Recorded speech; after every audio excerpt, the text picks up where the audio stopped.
Hello movie lovers, welcome to JV insights. Jack movie రివ్యూతో మీ ముందుకు వచ్చేసా. వీడియోలోకి వెళ్ళే ముందు ఒక చిన్న మాట, నా వీడియోస్ని ఫస్ట్ టైం చూస్తున్న వాళ్ళైతే సబ్స్క్రైబ్ చేసుకుని గురు. ఇక లేట్ చేయకుండా వీడియోలోకి వెళ్ళిపోదాం. Jack starring Siddhu Jonnalagadda and Vaishnava Chaitanya, co written and directed by Bhaskar. అదేనండి మన బొమ్మరిల్లు భాస్కర్ గారు. మూవీ చూశాక no opinion, to be frank, నచ్చలేదు భయ్య. స్టార్టింగ్ క్రెడిట్స్లో మొత్తం ఏ వాడు చేశారు, అది నార్మల్ యూట్యూబర్ రేంజ్లో కూడా లేదు. సో అక్కడే తెలిసిపోయింది ఈ సినిమా మీద వాళ్ళు పెట్టిన ఎఫర్ట్స్ ఏంటో.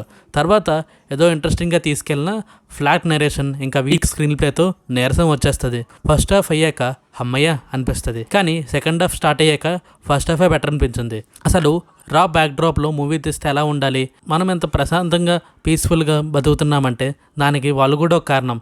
అలాంటి ఆ సబ్జెక్ట్ తీసుకున్నప్పుడు ఎంత హార్డ్ వర్క్ చేయాలి. రా ఆఫీసర్స్ కేస్ స్టడీస్ తీసుకున్నా చాలు ఈ మూవీ కోసం, ఓ రేంజ్లో తీయచ్చు. అన్ఫార్చునేట్లీ ఈ మూవీలో అవేమీ కనిపించలే, మొత్తం కామెడీ చేసి పడేశారు. ఆరెంజ్ మూవీలో చిన్న క్యామియో చేసిన సిద్ధు జొన్నలగడ్డ ఇప్పుడు అదే డైరెక్టర్తో మూవీ చేశాడు. ఇన్ఫ్యాక్ట్ సిద్ధు తన పర్ఫార్మెన్స్తో మూవీని ముందుకు పుష్ చేశాడు. కానీ అదొక్కటే సరిపోదుగా మూవీకి.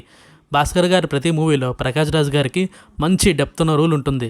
ఈ మూవీలో కూడా ప్రకాష్ రాజ్ గారు యాక్ట్ చేశారు, కానీ అంత ఎంగేజింగ్గా లేదు. పెద్ద ఆర్టిస్ట్ని తీసుకున్నారు సరే, కానీ ఆయన తగ్గరోలైతే కాదు. ఇక తెలుగు అమ్మాయి వైష్ణవి పర్ఫార్మెన్స్ బాగుంది. ఆమెకి ఇలాంటి ఛాన్సెస్ ఇంకా ఎక్కువ వస్తే బాగుంటుంది. హీరో ఫాదర్గా నరేష్ బాగా చేశారు. రిమైనింగ్ ఆర్టిస్ట్ ఉన్నంత వరకు బాగానే చేశారు. మూవీకి విలన్ ఉన్నాడని లాస్ట్లో తెలుస్తుంది. అది యాక్సెప్ట్ చేసేలోపే మూవీ అయిపోద్ది.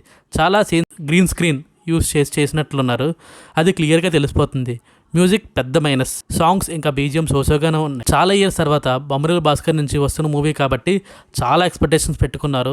అన్ఫార్చునేట్లీ ఈ మూవీ వాటిని రీచ్ కాలేకపోయింది. సబ్జెక్ట్ మంచిదే సెలెక్ట్ చేశారు, కానీ స్టోరీలో దమ్ము లేదు, స్క్రీన్ ప్లేలో పసే లేదు. ఇంకా మంచి గ్రిప్పింగ్ సీన్స్తో ఎంగేజింగ్ స్క్రీన్ ప్లేతో రాసుకుంటే బెటర్గా ఉండేది ఈ మూవీ. సినిమాటోగ్రఫీ ఇంక editing not up to the mark. ఇది నా ఫైనల్ ఒపీనియన్. మీరు మూవీ చూసినట్లయితే ఎలా ఉందో కామెంట్ చేయండి. అలాగే ఇలాంటి మంచి మంచి వీడియోస్ కోసం ఛానల్ సబ్స్క్రైబ్ చేసుకోండి గురు.